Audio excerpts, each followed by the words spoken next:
Hi, everyone, and welcome to you on this overcast day here in the Berg as we host another installment of our weekly conversation series on systemic racism, PTS Response. Last week, our new staff colleague, Dr. Derek Woodard-Lehman, joined us and showed us how the Reformed tradition and its theologians actually call for people of faith to actively resist and protest injustice in all its forms, and to exercise solidarity with the oppressed, as well as to liberate our theologizing from its disconnect to the political, because the work of justice and the ministry of Jesus have inherently political implications. We explored the Belhar Confession, written in response to the sin of apartheid in South Africa, and Bart's own prophetic commitments and admiration of the civil rights movement here in the US. We heard how his theology influenced the liberation theologies of James Cone and J. Cameron Carter, whose work we highly recommend you explore if you haven't done so already. Indeed, like the Ruby Slippers, we have within our own traditions the means and mandate both to see our faith as a location from which to work on behalf of racial justice. Today, our conversation takes a more personal turn. We welcome Reverend Allan Irizarry-Graves, a 2017 graduate of PTS and newly appointed member of the PTS board. While here at the seminary, he served as president of student government. He was founder and president of SURJ, Seminarians United for Racial Justice, and he was awarded numerous awards, including ones for scholarship, homiletics, and pastoral theology. Allan hails from Youngstown, Ohio, and his undergrad work focused on criminal justice. He intended to become a lawyer, but the deeper he got into his studies, the more he sought to incorporate his faith with a restorative justice model. So he found himself in seminary. We'll talk about this dream of his during our conversation today. For right now, welcome, Allan. Hey, Helen, thanks for having me. I definitely appreciate you giving me this opportunity to be on here and to just discuss what the Lord has allowed me to do, continues to allow me to do, and will allow me to do prayerfully. So I'm just grateful for this opportunity to both you and Lori in the seminary for having me here. So thank you. It's a delight to have you back. I miss you across the hall when you were at the seminary, and we had great conversations. Right now, you are serving a dual campus church in North Little Rock and Conway, Arkansas, New Hope Baptist Church, and you are, as I understand, their youth and college pastor. Tell us a little bit about the church and the ministry that you're doing there and what drew you to this particular church. Yes, ma'am. So, like you said, I'm at a multi-site, what I would consider a mega church, but down here it's a small church. It has about 1,000 weekly attendees. Wow. We have about 1,900 on roll, and it's fun. It's challenging. And so when you think about multi-site, our campuses are 30 miles away from each other. But in Arkansas, that's normal because it's a country mile, you just drive. So it was very difficult to get used to.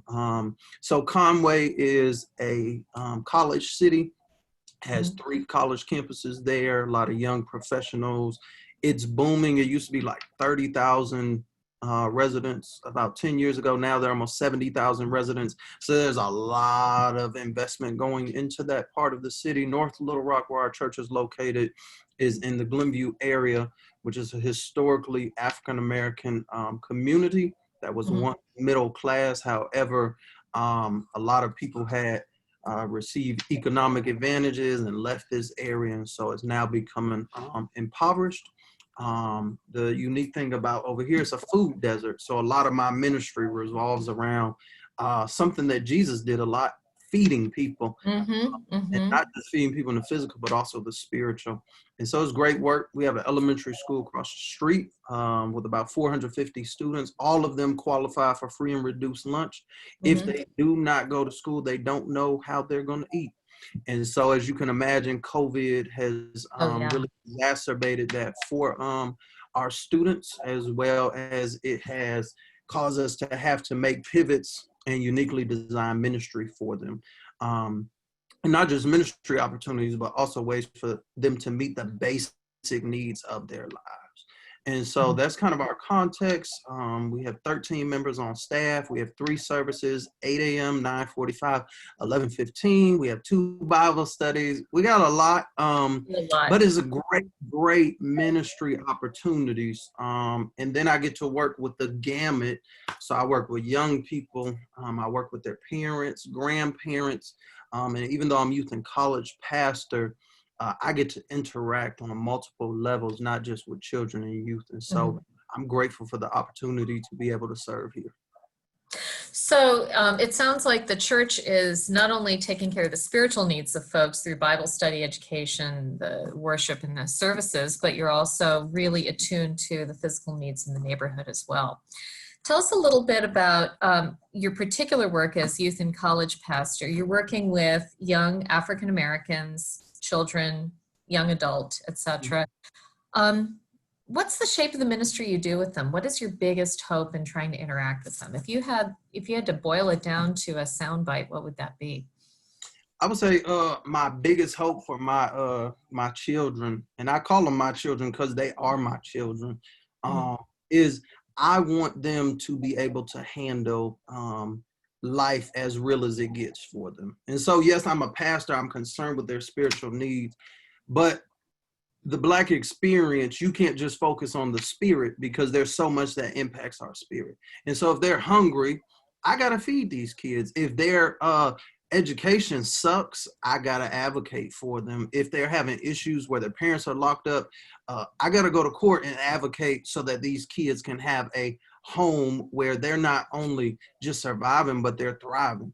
And so I want them to be able to handle life, to grow up and be able to replicate that with those children and youth that they come into contact with after that.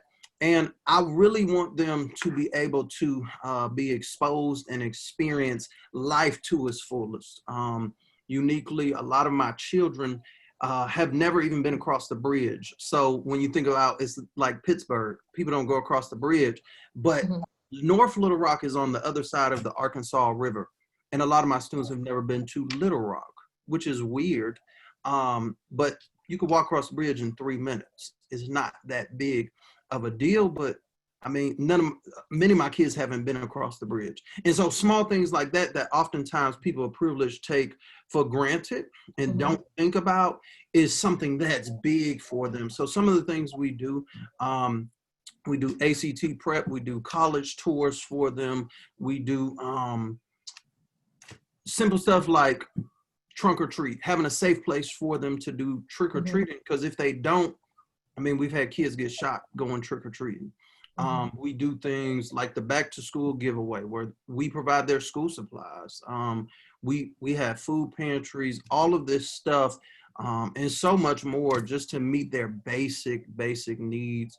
And I love what I get to do. It's hard work, but for me, I will say this. One of the greatest things I get to do is walk alongside people in intimate moments that a lot of people don't get the opportunity to do. And so I remember when I first got here, I had to go to court on behalf of a youth that I didn't even really know. And the judge said, you know, just based on the fact that his pastor is here, I'm going to give him an opportunity to get out. Wow. And that for me, when I think about like ministry, that's ministry, because when we think about what Jesus did for us on the cross, he gives us opportunity after opportunity to get out. And so I'm grateful that God uses me in that regard. But it's great work. It's challenging. It's weird. I'm from Ohio. Arkansas is totally different. And I had to really get used to it here because it was a new place. Let's remind folks that we've got the Q&A in the chat pod at the bottom of the screen. Please make sure that you either shout some affirmations and amens at Allan, or you use the Q&A pod to post any questions you'd like Allan to be addressing during our conversation today. Quick question before we go into the beautiful segue that you set up for us. You said the Arkansas River separates North Little Rock from Little Rock. What else separates North Little Rock from Little Rock? It seems like a metaphor. So the leadership is just totally different. North Little Rock is always like that ugly stepchild that nobody wants to deal with. And so it's interesting. People are like, you're in Little Rock. I know I'm in North Little Rock. Because there's so much, and that's unique to my story. And we'll segue into that. The often forgotten. So when people hear where I'm at, oh, you're in Little Rock. No, I'm not. I'm in North Little Rock. I don't have anything against Little Rock, but I'm not in Little Rock. And so the state capitol is in Little Rock. Resources are in Little Rock. The governor is in Little Rock. All of our major foundations, things of that nature, are in Little Rock. And North Little Rock only is a city with like 60,000 people. And so it used to be a ward of Little Rock. However, they broke off and became their own city. It has its unique challenges, not strong leadership from a government perspective. People just get in positions and coast without actually having real accountability. And so it's just an interesting place, but it's a great place. It's right for ministry. And Little Rock and North Little Rock are like the brothers who are always competing for who's going to get noticed. And unfortunately, North Little Rock isn't it. Normally it's Little Rock who gets all of the attention. And so it's a great place to be, to do ministry, to help elevate North Little Rock to a place it needs to be. Let's talk about your interest in restorative justice. I know that it has roots in your personal story. Could you set the stage for us? Yes, ma'am. I think about restoration from a holistic perspective. And so all of us at some point in time in our lives have had to be restored, are being restored, or we will need to be restored in some way, shape, form, or fashion. And so for me, I grew up in foster care. I was taken when I was from my mom when I was 4 years old, and I never went back. I was in 8 foster homes in 6 years before I was adopted. And honestly, when you hear those stories of hell where people are like, kids are abused, locked in closets, people doing it just for money, that was my story. And I never had a relationship with God, just being honest with you. I didn't even know God. I really, the only knowledge I had of God was that like Christians are heathens. They just want your money.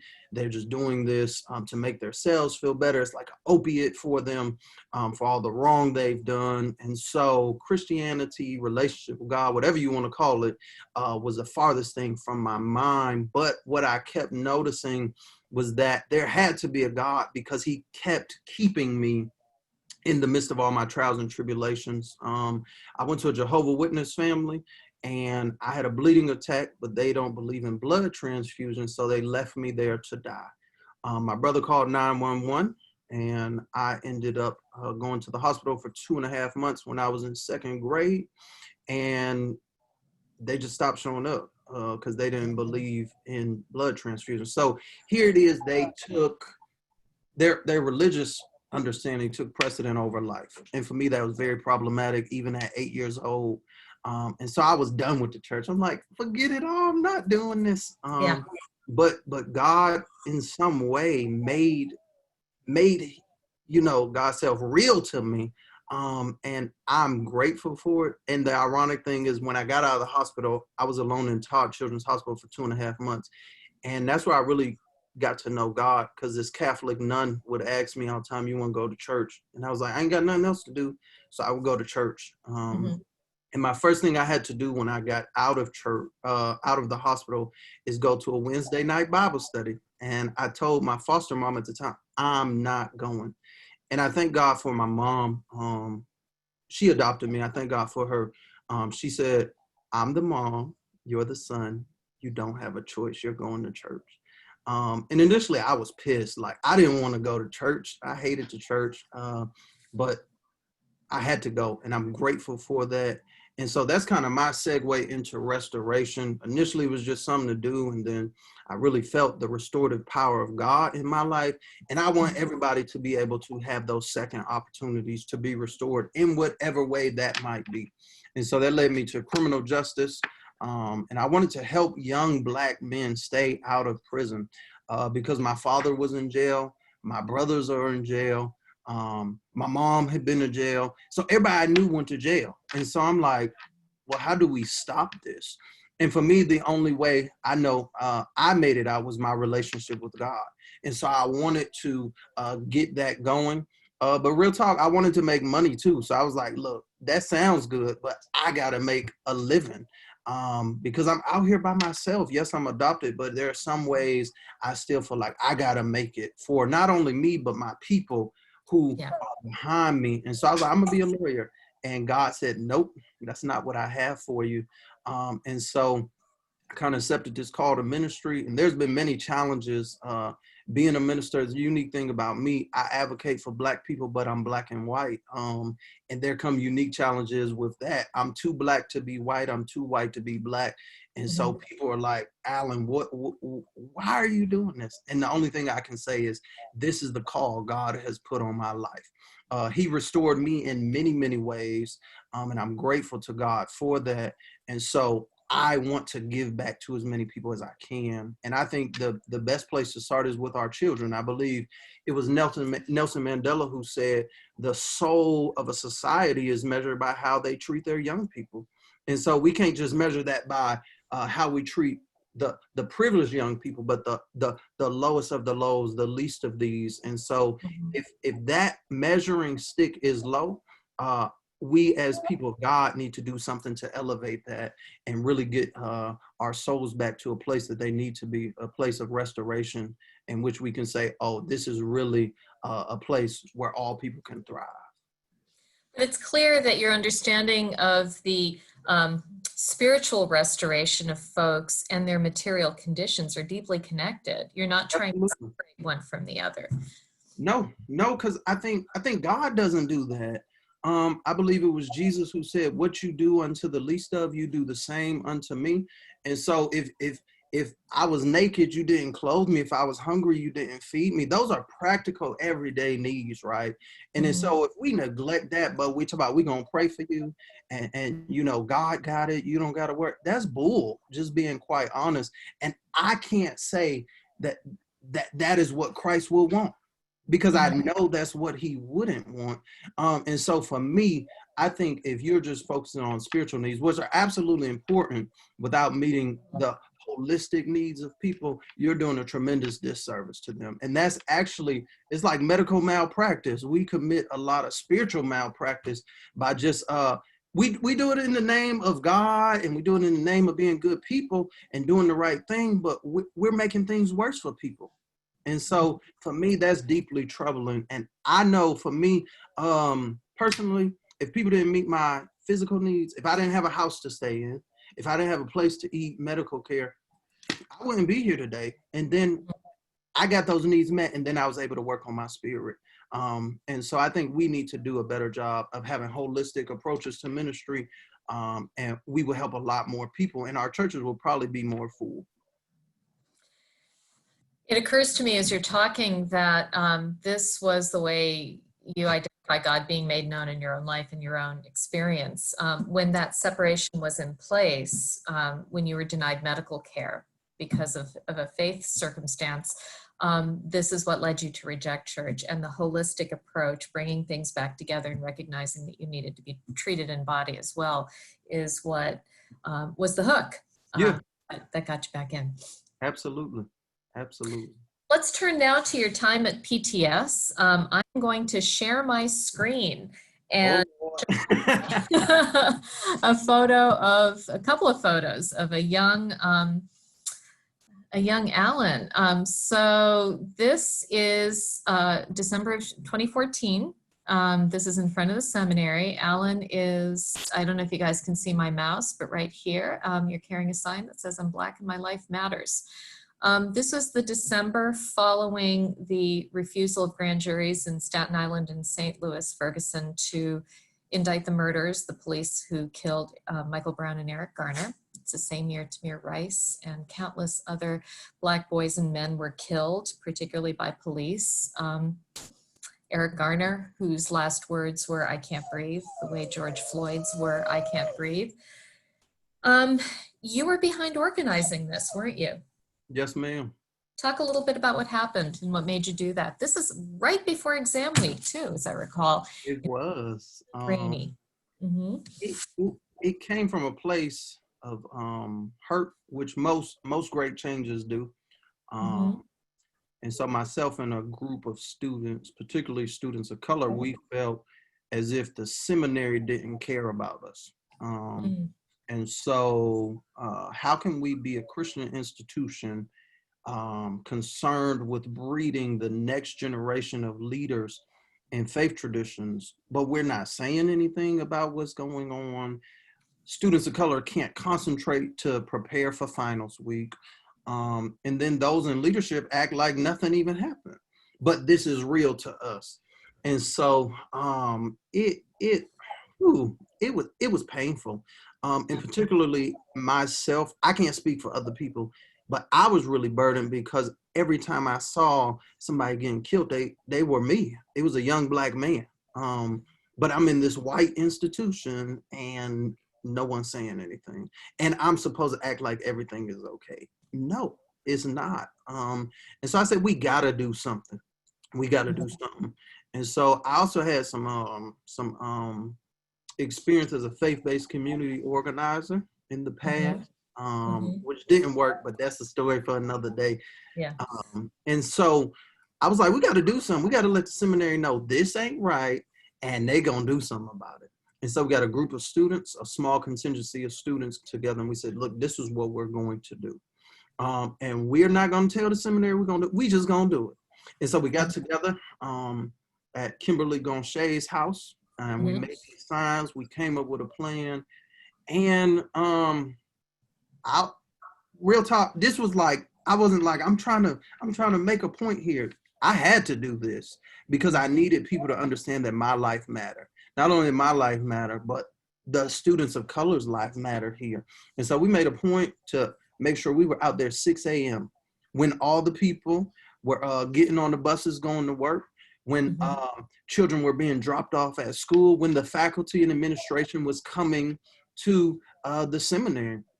We need to make ourselves known, make ourselves heard, and make it loud. So that's what we ended up doing. The professors, some of them were not excited, but who cares? Some were definitely on our side. And we said, hey, look, we're not going to class. If we're going to make a statement, we have to make a statement. And so we had a demand that a statement be made on behalf of the seminary. And so there were some concerns with whether or not that would be possible. They had to call in the board to get approval and all this stuff.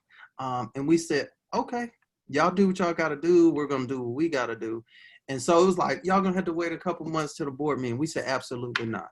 And 3 days later, ironically, restoration happened. A statement was made on behalf of the seminary with people who are invested in the seminary signing on to say, look, we stand against this. That was just a start. Look, this is just a start. We didn't end there. We still advocated for racial sensitivity training. We advocated for students of color being heard, additional support for students of color, and just a basic understanding that, look, racial injustice does occur at this seminary. And so it was a lot of hard work, but it was good work. And so I was grateful for the opportunity just to be able to participate, to have our voices heard, because for so long, so many students didn't feel as if they were heard. This kind of systemic change takes a whole long time to undo, because you're talking about generations, sometimes centuries of deeply baked in conditions that lead to the situations that then give rise to the protest. I'm looking at the photos, and of course, y'all are in front of the famous Iron Gate that surrounds the seminary, and Iron Gate has had equal shares of love for protecting us from the outside and derision for separating us from the outside. And what struck me at the time watching the students do this work is that the gate, the fence became an easel. Instead of being something that separated, it became the frame from which the demands were proclaimed, which was kind of a powerful metaphorical transition for the fence. So let's turn a little bit to your dream. I'm keeping an eye on the pod here. A lot of folks are super happy that the chat pod is full of yay, Allan. We're so glad you're here. We're still waiting for some questions to come in. I know that what you said about your dream is that you want to create a Christian youth center as an alternative to juvenile correction, to keep young Black boys out of jail and off the streets and give them an opportunity to live a life, you've said. You said, we make mistakes, so why can't we help these young boys and expose them to other opportunities so they can make other decisions? Tell us a little bit about this dream you've got. Yes, ma'am. This dream is my passion.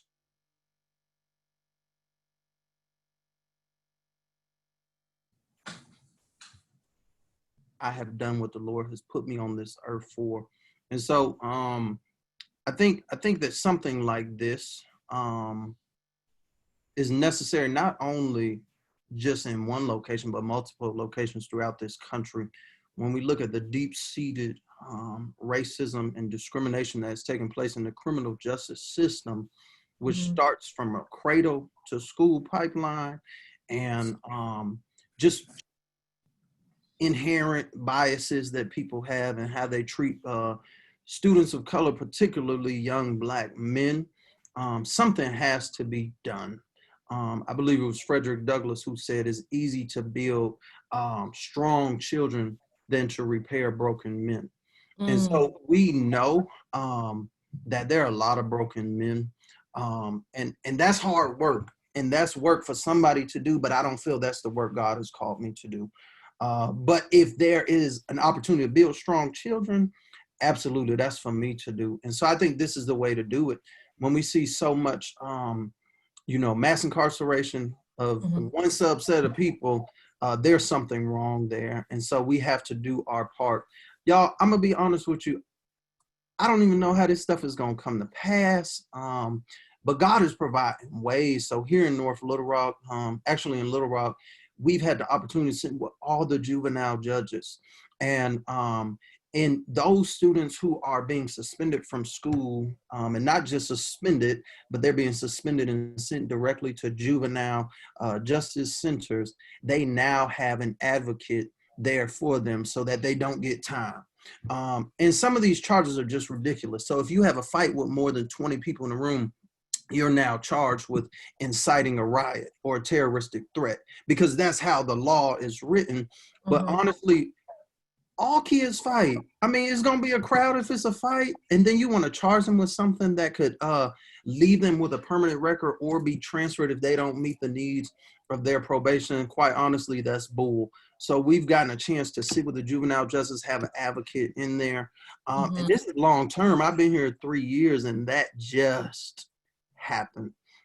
We've also talked about not defunding the police, but reallocating monies from armed police officers in elementary schools to provide more counseling for them. I had a student who was taken home in a police car because he was screaming and spitting in the classroom. And this little boy was 7. To me, that's ridiculous. And so I think this shows the need for this kind of programming. And it is hard work. It's long term. You got to be in it for the long haul. Just to see these little bit of changes have been great so far, but this is not the end. This is something, I think about John Lewis, who just passed, God rest his soul. But you got to fight for this stuff until the day you die, because just like we're fighting, there are others who are fighting to put this stuff in place, and it's perpetuated from a sinful place, a place of just hierarchy, a place of betterment, and a place of privilege, and that can no longer be. In Christ there is no Greek nor Hebrew. There is just God's children, and so we got to make sure we're advocating for all of God's children. And so that's what I want to do. When we look at how the criminal justice system has perpetuated not only just instability from a physical standpoint, but from an economic standpoint, you can't get a job if you got certain records. You can't even get a certificate to better your life. You can't vote to advocate for yourself in some places. And so I think this starts out when they're children, so we need to address it when they're children, so that this perpetuation of racism, discrimination, and just downright sinful activity is dealt with head on.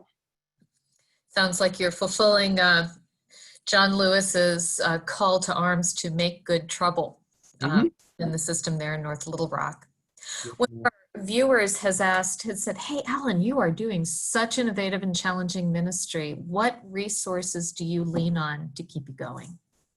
To keep me going, quite honestly, what keeps me going, which is weird because I don't like being outside, but especially it's hot. It's hot in Arkansas. It's humid. Oh yeah. The other day it was a 107 heat index. I was like, Jesus, like I don't want to go to hell. This is terrible. And so one of the things I do, I go on walks. I have to clear my mind because I got so much going on in my mind, and there's no rule book for how this is going to come to pass. So a lot of it is just like spitballing. I'm just trying, and if it works, it works. Another thing I've implemented, which I wish Dr. Fuller was on here, if she is centering and silence. Because I wrestled with that in seminary, because I come from a faith tradition where noise and loud, amen, all of that. But for me, silence has really helped me to hear that still small voice of God and what God would have me do in particular moments. And so I think about that that moment in the movie Selma where Martin was supposed to go across the bridge and he said, not yet. Yeah. And so God will speak to you in moments and tell you, maybe this is right, but not at the right time. And so I have to do that. And then I think other resources are, one of the things I really use as a resource is the Children's Defense Fund. They are a national nonprofit who advocates for children. And they advocate from an educational standpoint, criminal justice standpoint, holistically. And that's led by Marian Wright Edelman. And so she has a rich history of advocating for children. And then I think just looking at what other people are doing in other parts of the country, other parts of the world, is definitely important for me as a resource, because I don't have to figure it all out. If other people are doing the work, I can make recommendations to bring that stuff in. And so those are just a few of the resources that I lean on. But I will say this, in doing this work, you got to take care of yourself. If you are not well, what you produce will not be well. And if it is, thank God, but that is not sustainable. And so thinking about how you can sustain yourself through this long fight is definitely important. So I think about like boxing, you got to have stamina. You can't approach everything that comes your way. Sometimes you just need to bob and weave, get some energy, and then go back when the time is right. And so definitely self-care is definitely important to me, and having a counselor, because the burden of doing God's work will take its toll on you. I'm starting to go bald, and I was supposed to go to the barber, but he played me this morning. Different story for a different day. But you definitely have to take care of yourself, and people won't take care of you unless you take care of yourself. And so those are kind of the resources I lean on to continue to do this ministry. It sounds like the approach you're taking is true to what Howard Thurman advocated for civil rights leaders when he provided the spiritual care for the folks who are on the front lines. The idea of listening to the still small voice and going deep and focusing on that you need to go in before you can come back out again. One of our listeners has said, amen, Allan, thank you for all the work you're doing and have done to encourage restoration. What restorative work do predominantly white institutions like the church or the seminary need to do in the short term while figuring out what we do in the long term? And what's the difference between the short term and the long term work? Yes, ma'am. I think one of the greatest things we can do as a means of restorative justice is shut up and listen. Um, that's hard, especially for preachers, for people who are so concerned about doing something. Sometimes you just need to listen to people's stories. And I think, like, in the work I do, I hear so many stories. And when I'm listening, this is key. I have to make sure that I hear it as truth, because oftentimes we try, that's not real, or we try to sanitize their truth, or we try to make ourselves comfortable with their truth by diminishing what they've gone through. No. So I think one of the important pieces for restorative justice is first listening. If you listen, you'd be surprised how much you can learn. My dad used to tell me, I used to always get in trouble in school for talking. And he said, if you shut up and listen, maybe you could learn something. And that's appropriate for the church, for the seminary, for so many institutions. If we would just have listening sessions where we really heard people and their plight, what they're going through. And this is the thing about people who are going through something. They know what they need to get out of that place. But if you come in as the white savior, if you come in as the know-it-all, you won't hear the solutions that they have proposed. And so I think Dr. Hagley and his class, we had to do like a community discernment, or I forget what it's called, ethnography, in which that was Dr. Drew and Dr. Hagley. We had to do ethnographic studies of a context, and we just had to listen. And I was surprised how much I learned by just listening. And so people know what they're going through. They also know what they need to get out of that. So that's short term. Long term, I think we just have to be real and acknowledge what we've done, not just acknowledge it, apologize about it. And sometimes verbal apology, most times that's not enough. What can we do to, really redeem and restore? And this is unconventional for a lot of people, but reparations in some sort. It is absolutely important to restore. And one of the many ways in which people suffer is from a financial standpoint. So seminary, maybe you could provide scholarships exclusively for students of color. Maybe you can provide resources to assist students. I mean, you probably can't pay for them, but you can provide resources to have people on campus to support them. And again, that goes back to why we were doing the protest, because we didn't feel heard. And now people have, the people I've talked to, a few of them, they feel better supported. But I know also seminary is now in a bind again. And so we got to think about that strategically. And then develop relationships. You learn a lot about people and situations when you develop relationships. And so I think about one of the most unique relationships I had, and I could talk about this because we've talked about it before, is Dan Emmerich, which is like this burly, like, what they call that dude? He got like this big beard and wears like hiking boots, and Paul Bunyan looking dude.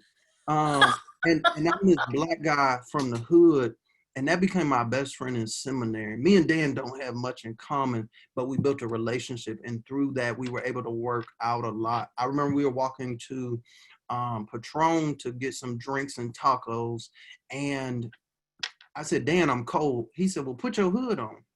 And I said, Dan, I can't put my hood on. He said, why?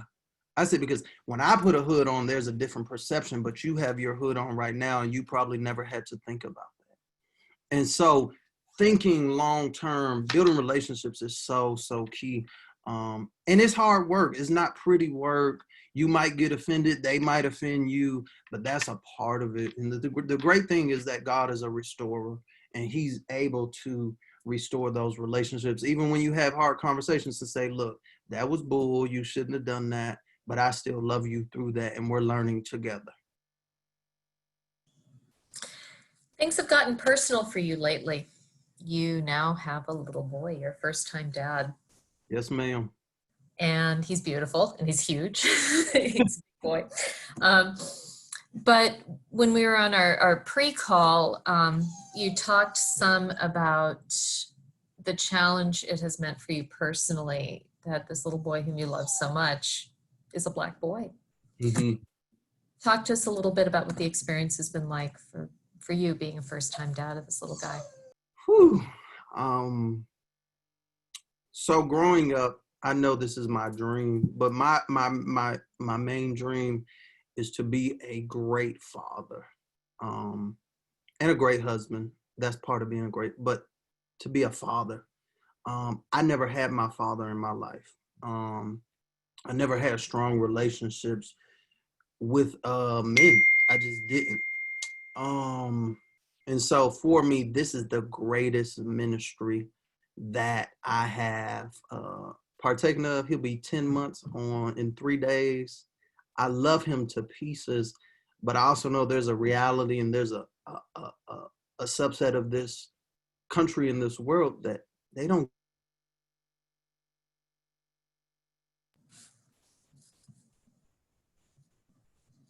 me so much to know that. And so my advocacy and my drive for ministry is even more so. Yes, it's been personal. My parents were locked up, all that, but it's even more personal now because my son, he has to deal with this. And if I can in any way make sure he doesn't have to, I will. But the reality is, he probably will have to deal with some of this stuff I'm fighting against. And it's been an immense challenge. I mean, I think about just the birth story. My wife almost died having him. And we know about the disparities of childbirth. Black women die at like 4 times more rate than women of other colors. And so she almost died. She was unconscious for 2 hours. She was hemorrhaging, and her doctor didn't even deliver the baby. And so for me, that was problematic. And so from birth, I've been fighting for this boy. From birth, I've been advocating for this boy. And once again, that's what I want to do for all children. But it's even more so personal now because he's mine. And it's a great responsibility. I love it. And I will fight to the very end to make sure my child is treated in an equitable manner and a just manner. And not just for the sake of, oh, we treating him right, tokenism, or just to appease your feelings, but because it's the right thing to do. And so that's definitely a cry of my heart to see that my son lives in a better world.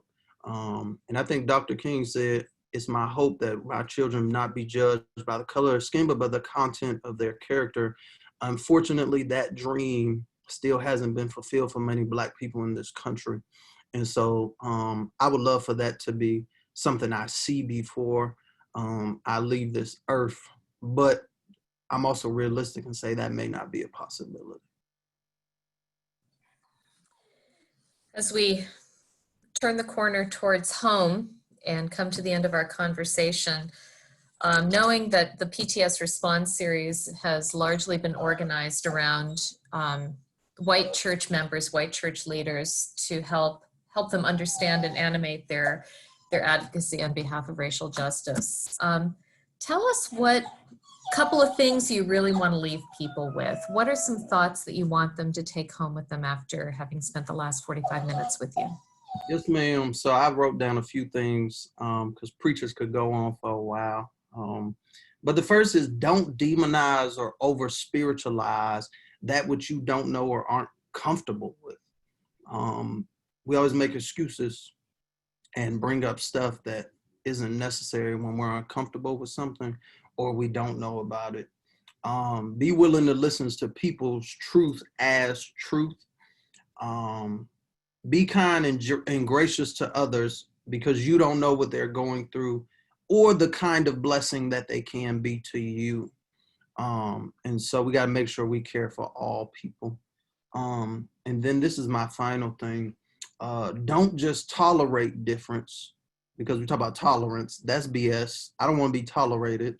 I'd rather you accept difference and celebrate and embrace difference. And that's important work. It's hard work. It's not comfortable work, but it's necessary work. And so that's just a few of the things I would leave with you all. I can't tell you what a joy it's been to spend this time with you, Allan. Thank you so much. There's so many other things we could talk about. We're going to bring it to a close right now and put a pin in the possibility of inviting you back for more conversation at some point. Join us next week, everybody. We're going to be speaking with Bishop Kurt Kusserow of the ELCA Southwestern Pennsylvania Synod, and Reverend Melissa Stoller, who is the director for the Evangelical Mission and assistant to the bishop for New, Renewing, and Collaborative Ministries. We're going to be talking about the ELCA named the whitest denomination in the country and the anti-racism work they've committed themselves to. Again, thank you everybody for joining us, and a special thank you to Allan. We miss you, but boy, it sounds like you're doing some amazing work down there in Arkansas. Thank you, Ellen. And we'll see you next week. All right.